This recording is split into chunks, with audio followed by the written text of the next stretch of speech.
एक दिन मेरी जिंदगी पूरी तरह बदल गई, क्योंकि मुझे अचानक एक ऐसा रहस्यमयी सिस्टम मिल गया जिसकी ताकत किसी चमत्कार से कम नहीं थी। ये सिस्टम मुझे किसी भी इंसान की बीमारी अपने अंदर खींचने की क्षमता देता था, और फिर मैं चाहूँ तो उस बीमारी को किसी दूसरे इंसान के शरीर में ट्रांसफर भी कर सकता था। इतना ही नहीं, हर बार जब मैं किसी बीमार व्यक्ति को ठीक करता था तो मेरे मेरिट पॉइंट्स बढ़ जाते थे, लेकिन अगर किसी को नुकसान पहुंचता तो यही पॉइंट्स कम होने लगते थे। शुरुआत में मुझे लगा कि यह ताकत लोगों की मदद करने के लिए मिली है, इसलिए मैंने बिना किसी स्वार्थ के मरीजों का इलाज करना शुरू कर दिया। सिर्फ 20 दिनों के अंदर मैंने 100 से भी ज्यादा गंभीर और लाइलाज मरीजों को मौत के मुंह से वापस खींच लिया। लेकिन मुझे बिल्कुल अंदाजा नहीं था कि जिन लोगों की जान मैंने बचाई है वही लोग एक दिन मेरे खिलाफ अदालत में खड़े होंगे। कोर्ट के अंदर माहौल पूरी तरह मेरे खिलाफ था। एक के बाद एक लोग मुझे ठग, अपराधी और नकली डॉक्टर कह रहे थे। उनका कहना था कि मेरे पास मेडिकल लाइसेंस नहीं था, इसलिए मेरा इलाज करना गैर कानूनी था। कुछ लोग तो यह भी कह रहे थे कि मेरी वजह से उनकी हालत पहले से ज्यादा खराब हो गई थी और बाद में असली अस्पताल में जाकर ही उन्हें राहत मिली। उनकी बातें सुनकर मुझे गुस्से से ज्यादा हैरानी हो रही थी, क्योंकि मैं जानता था कि सच क्या है। लेकिन असली झटका तब लगा जब अगला गवाह मेरे सामने आया। वह कोई और नहीं बल्कि मेरी अपनी गर्लफ्रेंड थी, वही लड़की जिसके लिए मैंने 3 साल तक हर तकलीफ उठाई थी। आज अदालत में खड़ी होकर मेरे खिलाफ बयान दे रही थी। उसने मासूम चेहरा बनाकर जज से कहा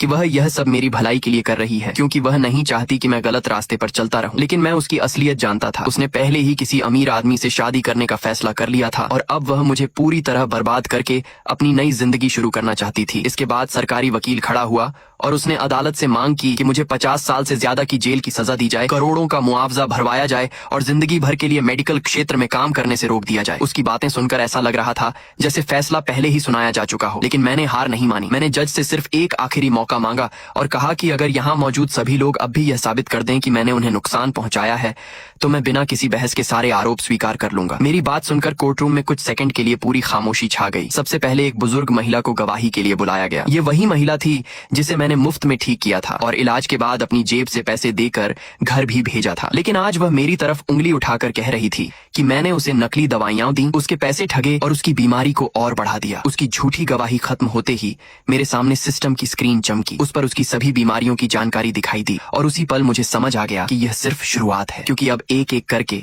बाकी 19 लोग भी मेरे खिलाफ गवाही देने वाले थे और उनके चेहरों पर साफ दिखाई दे रहा था कि सच से उनका कोई लेना देना नहीं है। बस मुझे बर्बाद करना ही उनका असली मकसद था। जब अदालत में मौजूद वे सभी लोग एक एक करके मेरे खिलाफ झूठ बोल रहे थे और मुझे ठग साबित करने की कोशिश कर रहे थे, तभी मैंने चुपचाप अपने सिस्टम को एक्टिव कर दिया। जिन बीमारियों से मैंने कभी उन्हें मुक्त किया था वे सारी बीमारियां वापस उन्हीं के शरीर में ट्रांसफर होने लगी और जिन बीमारियों का इलाज संभव था उन्हें भी मैंने और खतरनाक बनाकर लौटा दिया। अब मैं देखना चाहता था कि जब उनकी दुनिया दोबारा बिखरेगी तब वे किसे दोष देंगे। इसी बीच कोर्ट रूम का दरवाजा अचानक खुला और एक आदमी तेजी से अंदर आया। उसे देखते ही मैं पहचान गया कि यह वही आखिरी मरीज था जिसकी जान मैंने कुछ दिन पहले बचाई थी। उसने सीधे जज की तरफ देखा और कहा कि वह मेरी तरफ से गवाही देना चाहता है। पूरे कोर्ट रूम में हलचल मच गई, क्योंकि पहली बार कोई इंसान मेरे समर्थन में खड़ा हुआ था। उसने अदालत के सामने सारे बैंक रिकॉर्ड और ट्रांजैक्शन डिटेल्स रख दिए। रिकॉर्ड साफ दिखा रहे थे कि मैंने मरीजों से भारी रकम नहीं ली थी और किसी को भी वास्तविक नुकसान नहीं पहुंचाया था। इसके बाद उसने कहा कि अगर अदालत चाहे तो मुआवजे के तौर पर 3 मिलियन युआन तुरंत जमा किए जा सकते हैं ताकि मामला यहीं खत्म हो जाए। ये सुनते ही वे लोग जो कुछ मिनट पहले मुझे जेल भेजना चाहते थे अचानक नरम पड़ गए। अब वे कह रहे थे कि अगर मैं अपनी गलती मान लूं और नुकसान की भरपाई कर दूं तो वे मुझे माफ करने के लिए तैयार हैं। उनकी बातें सुनकर मुझे समझ आ गया कि उन्हें सच या न्याय से कोई मतलब नहीं था, उन्हें सिर्फ पैसे चाहिए थे। लेकिन सरकारी वकील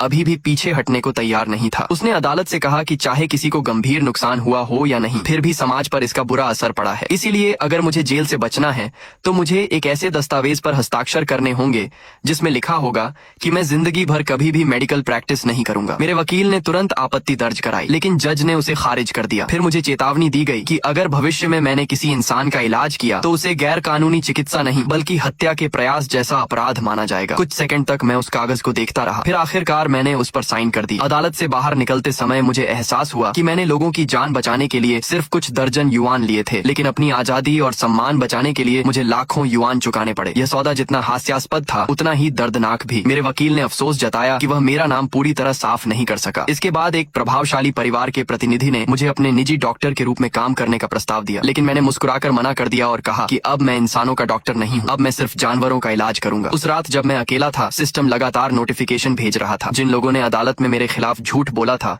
उनकी बीमारियां एक एक करके सफलतापूर्वक वापस ट्रांसफर हो रही थी। डायबिटीज, लिवर कैंसर और कई दूसरी बीमारियां फिर से अपने पुराने मालिकों के पास लौट चुकी थी। हर सफल ट्रांसफर के साथ मेरे मेरिट पॉइंट्स भी बढ़ते जा रहे थे। कुछ महीनों बाद मुझे विदेश से एक प्रस्ताव मिला। वहाँ के प्रभाव प्रभावशाली लोगों ने मेरी क्षमताओं के बारे में सुन रखा था और वे चाहते थे कि मैं उनके देश में मेडिकल रिसर्च और इलाज करूं। मैंने एक ही शर्त रखी, 1 बिलियन युआन। सबको लगा कि मैं मजाक कर रहा हूं, लेकिन जब उन्होंने मेरी उपलब्धियों की पूरी रिपोर्ट देखी, जिसमें दर्जनों असाध्य मरीजों के ठीक होने के सबूत मौजूद थे, तो कमरे में बैठे सभी लोग खामोश हो गए। कुछ सेकंड बाद सामने बैठे बिजनेसमैन ने हाथ बढ़ाया और कहा, डील मंजूर है, हम अभी कॉन्ट्रैक्ट साइन कर सकते हैं। उसी पल मेरी नई जिंदगी की शुरुआत हो गई। सामने बैठे बिजनेसमैन ने बिना देर किए कॉन्ट्रैक्ट मेरी तरफ बढ़ा दिया। उसके बाद उसने एक बैंक कार्ड टेबल पर रखते हुए कहा कि इसमें 1 बिलियन युआन एडवांस के तौर पर जमा है। मैंने कार्ड हाथ में लिया और हल्की मुस्कान के साथ सोचा कि आखिरकार मेरी मेहनत की कीमत किसी ने समझी है। वह आदमी आत्मविश्वास से बोला कि जैसे ही मैं लिगुओ पहुंचूंगा, मेरी मेडिकल स्किल्स पूरी दुनिया में चर्चा का विषय बन जाएंगी। उसने कहा कि 6 महीने बाद वह खुद मुझसे वहां मिलेगा। उसकी बात सुनकर मुझे पहली बार लगा कि शायद मेरी किस्मत सच में बदलने वाली है। अब जब मेरे पास 1 बिलियन युआन थे, तो मैंने तय कर लिया कि सबसे पहले अपनी पुरानी जिंदगी को अलविदा कहूंगा। बसों में धक्के खाने वाले दिन खत्म हो चुके थे, इसलिए मैं सीधे शहर के सबसे बड़े कार शोरूम की तरफ निकल पड़ा। शोरूम के बीचों बीच खड़ी एक चमचमाती लग्जरी कार ने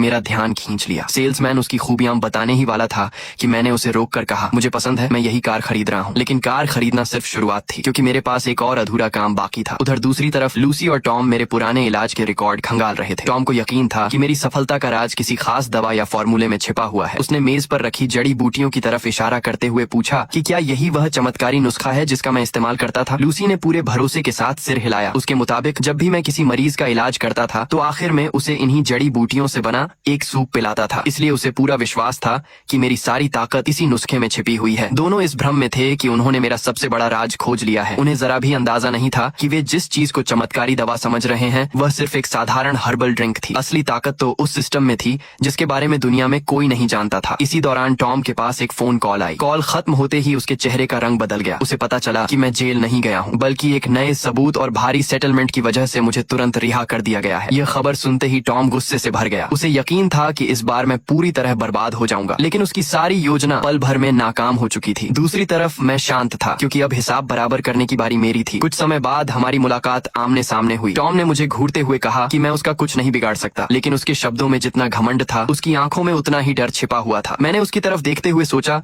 कि जब उसने मेरा क्लिनिक नहीं खरीद पाया, तो उसने मेरी गर्लफ्रेंड को खरीद लिया। देश के सबसे बड़े मेडिकल ग्रुप का मालिक होने के बावजूद उसने जीतने के लिए सबसे गंदे तरीकों का इस्तेमाल किया था। उसी समय मैंने चुपचाप सिस्टम को एक्टिव कर दिया। अगले कुछ सेकंड में एक के बाद एक कई बीमारियां सफलतापूर्वक ट्रांसफर होने लगी। सिस्टम लगातार नोटिफिकेशन दिखा रहा था और मेरे मेरिट पॉइंट्स धीरे धीरे बदल रहे थे। फिर लूसी की आवाज मेरे कानों में गूंजी। वह हंसते हुए कह रही थी कि अगर उसे कभी मेरी जरूरत न पड़ती, तो वह मेरी तरफ देखती भी नहीं। उसके लिए मैं सिर्फ एक ऐसा इंसान था जिसे इस्तेमाल किया जा सकता था और फिर फेंका जा सकता था। उसने स्वीकार किया कि पिछले 3 सालों में उसने कभी मुझसे प्यार नहीं किया। मैं उसके लिए सिर्फ एक साधन था, एक ऐसा आदमी जिसे वह अपनी सुविधा के हिसाब से बुलाती और छोड़ देती थी। उसकी हर बात मेरे दिल में तीर की तरह चुभ रही थी, लेकिन इस बार मैं टूटने वाला नहीं था। सिस्टम ने एक और ट्रांसफर पूरा होने की सूचना दी। मैं बस खड़ा रहा और उन लोगों को देखता रहा जिन्होंने मेरे भरोसे को सबसे बुरी तरह कुचला था। उसी पल मैंने फैसला कर लिया, अगर यह दुनिया अच्छे लोगों को धोखा देती है और बुरे लोगों को इनाम देती है, तो अब मैं किसी का उद्धारक नहीं बनूंगा। अब से मैं सिर्फ वही करूंगा जो मुझे सही लगेगा, और जो लोग दूसरों का दर्द नहीं समझते, उन्हें उनके कर्मों का पूरा हिसाब चुकाना होगा।